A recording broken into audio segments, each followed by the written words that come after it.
Thank you. Let's hear it for our Congressman, Steve.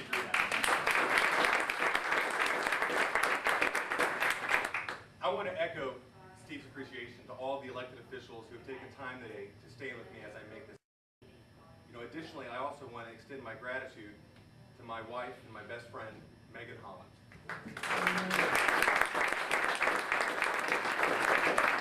But lastly, and on this occasion, most importantly, I want to thank you, the voters, the residents, the supporters who came out today to help me kick this campaign off the right way. And I think we are. I think we are kicking this off the right way. Standing here in the heart of Westwood, Cincinnati's largest community. And it's a community that I'm proud to call home. There are a lot of unique and positive attributes about living over here on the west side. Look no further than right next door, we have an architectural gift in the Westwood Elementary that was bestowed to us by previous generations. The west side is full of abundant, beautiful, unique homes, the kind of homes they don't make anymore. And you won't find these out in the suburbs.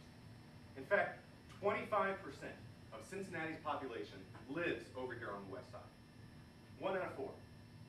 So if my math's right, on a 9-member city council, there ought to be at least 2 West Siders, don't you think?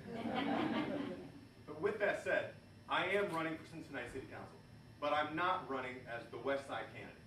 This job's bigger than that. It calls for individuals to represent the city as a whole. And I've started that process by going out to community councils and listening more than talking. And unfortunately, the issues that I hear are similar, community after community after community. I hear it. That's what I wanted to convey today, that I understand what you're saying. As I go out to these communities, I hear people talking about crime. Crime is one of those issues that affects everybody across the boards. My house is 2 blocks away from where we're standing right now. We had crime, a big crime issue on my street. Specifically, it was drug dealing. And it got to the point where my neighbors and I had enough. We couldn't take it anymore. So we came here to the Westwood Town Hall for the Westwood Civic Association, our community council, to voice our concern. And like-minded individuals, strangers, people I've never met before, joined with me and said, enough's enough.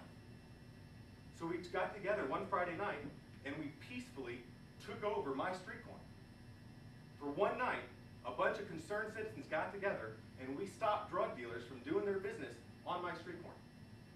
And this sent a powerful yet subtle message. We care. We care, and we're not going to accept this.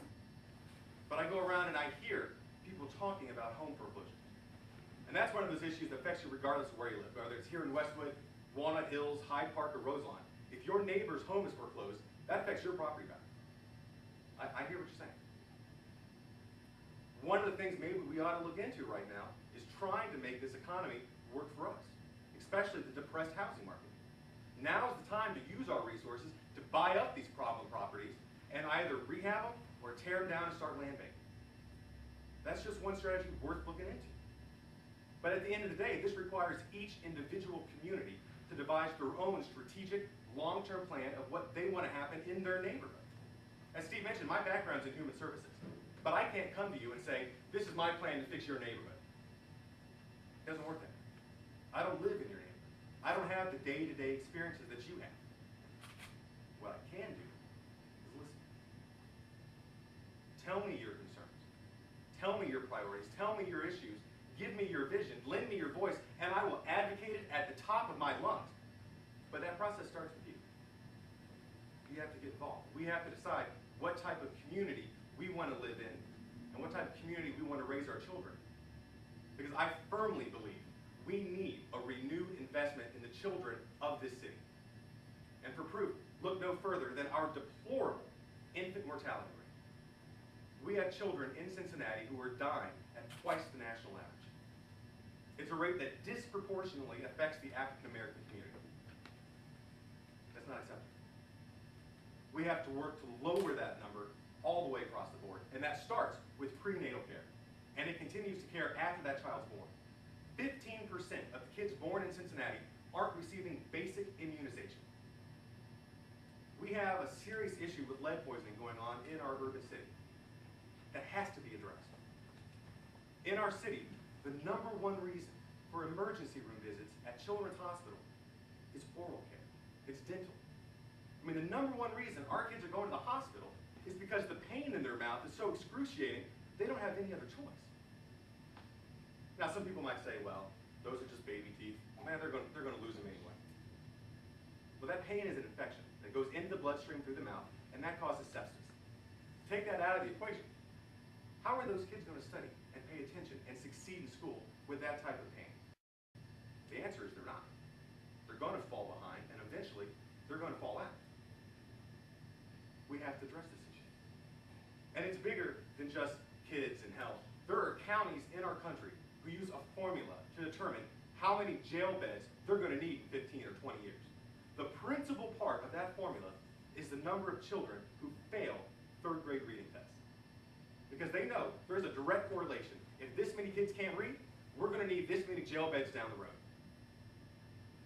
Seems to me we all win if we focus here instead of here.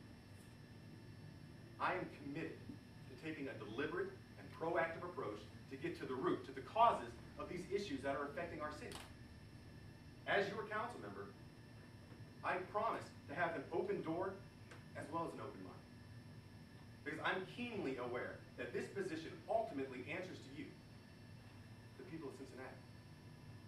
And I promise to uphold that solemn bond with integrity and transparency. But the first step starts with you. You have to get involved. Together, united, we can make positive change. We can make sure, we can demonstrate that crime won't be tolerated on our streets. We must ensure that children are born healthy and ready to learn. And we must work to improve the quality of life in this city, to invite people and businesses to move in instead of moving out. So these are the reasons why I'm running for city council. And these are the reasons why I need your vote. So thank you for coming out today. Thank you for your support. And with your help, we're going to win this fall.